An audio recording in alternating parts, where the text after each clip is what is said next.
नमस्कार भैया बहनों। जैसा कि आप सभी जानते हैं कि हम लोग अव्यय प्रयोग, मैंने आपको इसकी परिभाषा और अव्यय शब्दों के बारे में भी पिछली कक्षाओं में बताया है। तो कल से हमने इसका अभ्यास कार्य आरंभ किया था। इसी क्रम में हम लोग कल हमने प्रश्नोत्तर किए थे। आज हम इसी क्रम में इस पाठ का दूसरा प्रश्न करने जा रहे हैं, जो कि रिक्त स्थान है। प्रश्न आप देख रहे हैं, रिक्त स्थानानि उचितहि पदहि पूरयतु। रिक्त स्थानों को अर्थात खाली स्थानों को उचित पद से यानी सही शब्द से पूरयतु पूर्ण कीजिए, भरिए। यानी यहाँ जो राइट शब्द जो है इनमें आना चाहिए हर एक सेंटेंस में, वो हमें फिल करना है। तो आइए देखते हैं। पहला जो वाक्य है, वर्षा भवति कृषकः आनंदम अनुभवति। तो यहाँ क्या आएगा? यदा। पहले में क्या आएगा? यदा, यानी जब। यदा वर्षा भवति, जब बारिश होती है, तदा, तब, कृषकः आनंदम अनुभवति, जो किसान है वो आनंद का अनुभव करता है, खुश होता है, क्योंकि उसकी फसल को पानी मिलता है, उसकी फसल को बढ़ने में जो है वो बारिश जो है सहयोग करती है। तो जब वर्षा होती है तब किसान आनंद का अनुभव करता है। अगला वाक्य है, उत्सव है भवति। यहाँ भी क्या आएगा? यदा। यदा माने जब। यदा उत्सव है भवति, जब उत्सव होता है, कोई त्योहार होता है, तदा, तब, मिष्ठान्नम भोजनम भवति। मिष्ठान्न भोजन यानी मीठा, जैसे हमारे यहाँ कहते हैं ना, पक्का खाना बनता है। कोई त्योहार, कोई फंक्शन होता है घरों में, तो मिठाई बनती है। तो वही बात यहाँ कही गई है, यदा उत्सव भवति तथा मिष्ठान्नम भोजनम भवति। जब उत्सव होता है, त्योहार होता है, तब मिठाई बनती है या मीठा भोजन बनता है। उसके बाद है, यहाँ आएगा यथा। यथा मैंने जैसे। यथा सचिनः क्रीडति, जैसे सचिन खेलता है। तथा अजय न क्रीडति, वैसा अजय नहीं खेलता है। ये सब जो हम फिल कर रहे हैं, ये सब जो है अव्यय शब्द हैं। यथा, जिनमें कोई परिवर्तन नहीं होता, जैसे मैंने पहले बताया था, ये अव्यय शब्द वो होते हैं जिनमें कोई चेंज नहीं होता। यथा सचिन क्रीडति, जैसे सचिन खेलता है। तथा अजय न क्रीडति, तथा वैसा अजय नहीं खेलता है। आगे है, यहां भी आएगा यथा। यथा लता गायति, जैसा लता गाती है। तथा वैसा उषा न गायति, उषा नहीं गाती है। ठीक है, जैसा लता गाती है वैसा उषा नहीं गाती है। ये भी अव्यय शब्द है। अब यहाँ आएगा अर्चनम करोति, अर्चक है। अर्चना करना यानी पूजा करना है ना, उपासना करना ईश्वर की। तो यहाँ आएगा यह मतलब जो, ये अव्यय शब्द नहीं है, ये सर्वनाम है। यह अर्चनम करोति, जो अर्चना करता है। सह अर्चक है, उसे क्या बोलते हैं? अर्चक है, पुजारी भी कहते हैं उसको, है ना, जो पूजा करता है वह पुजारी। उसके बाद है, या गीतम गायति। यहाँ आएगा या, ये स्त्रीलिंग का रूप है। यह कही जो है स्त्रीलिंग का रूप बनेगा या। या गीतम गायति सा गायिका। अब चूंकि ये स्त्रीलिंग है, गायिका जो है वो स्त्रीलिंग का शब्द है, इसलिए यहाँ सा आया वह के लिए। अगर यहीं पे पुल्लिंग का ये वाक्य होता तो यहाँ का यह गीतम गायति सह गायकः, फिर गायिका नहीं होता, फिर गायिका होता।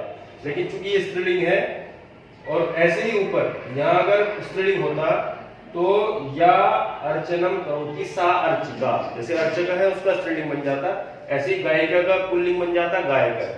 तो ये प्रश्न, दूसरा प्रश्न है जिसमें हमने ये जो है हर एक वाक्य में जो उचित शब्द थे, जो सही शब्द थे, वो हमने फिल किए। अगला प्रश्न है, एतेषां पदानाम आधारेण वाक्यानि रचयतु। यहाँ कुछ शब्द देख रहे हैं, पद भी इनको कहते हैं। इन शब्दों को आधार, इन शब्दों के आधार से, यानी इन शब्दों को वाक्यों में प्रयोग करते हुए हमें हर एक शब्द से एक एक सेंटेंस, एक एक वाक्य बनाना है। तो पहला जो है शब्द शिक्षक है। शिक्षक है अर्थात अध्यापक, जो आपको पढ़ाता है। तो यह शिक्षयति, सह शिक्षक, यानी शिक्षयति जो सिखाता है, जो शिक्षा देता है, उसे क्या कहते हैं? सह शिक्षक, वह शिक्षक है। दूसरा है संपादक। यह संपादनम करोति, सह संपादक है, जो संपादन करता है। संपादन का अर्थ क्या होता है? किसी भी पुस्तक, मैगजीन इत्यादि को उसमें अच्छी प्रकार देख के और उसे प्रकाशित करने यानी प्रिंट करने के लिए तैयार करने की जो जिम्मेदारी होती है, वो सारी संपादक की होती है।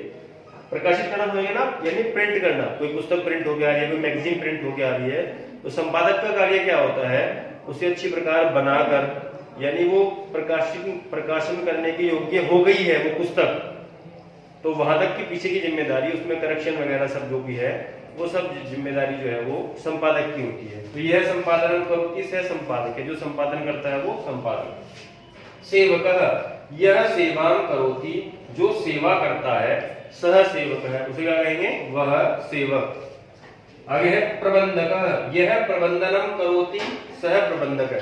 प्रबंधन कहते हैं मैनेजमेंट को, और प्रबंधक हो गया मैनेजर। तो मैनेजमेंट शब्द से ही आप समझ रहे हैं, जो चीजों को मैनेज करता है, जो उनका सही प्रबंध करता है, उसे बोलते हैं प्रबंधक। तो यह प्रबंधनम करोति सह प्रबंधक।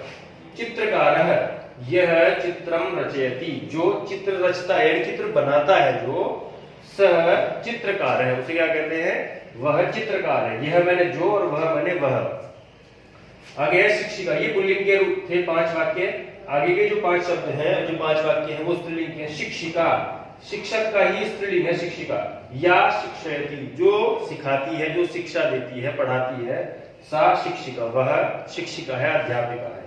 लेखिका, या लेखम लिखती, सा लेखिका, जो लेख लिखती है ना, जो लेख लिखती है वो लेखिका। कार्यकर्त्री, आपने एक शब्द सुना होगा कार्यकर्ता, किसी भी संगठन का, किसी भी संस्था का कोई व्यक्ति जो उसके अंदर काम करता है, उसको कार्यकर्ता कहते हैं, और कार्यकर्ता का ही स्त्रीलिंग बनता है कार्यकर्त्री। तो या कार्यम करोति, जो कार्य करती है, सा कार्यकर्त्री, वह कार्यकर्त्री होती है, जो कार्यकर्ता का ही स्त्रीलिंग का रूप है। उसके बाद है अध्यापिका, या अध्यापनम करोति, शिक्षिका है, ये इसी का पर्यायवाची हो सकता है अध्यापिका। तो या अध्यापनम करोति, जो अध्यापन करती है, ठीक है, पढ़ाती है। अध्यापन करना मतलब छात्रों को पढ़ाना। जो अध्यापन करती है, सा अध्यापिका, वह अध्यापिका है।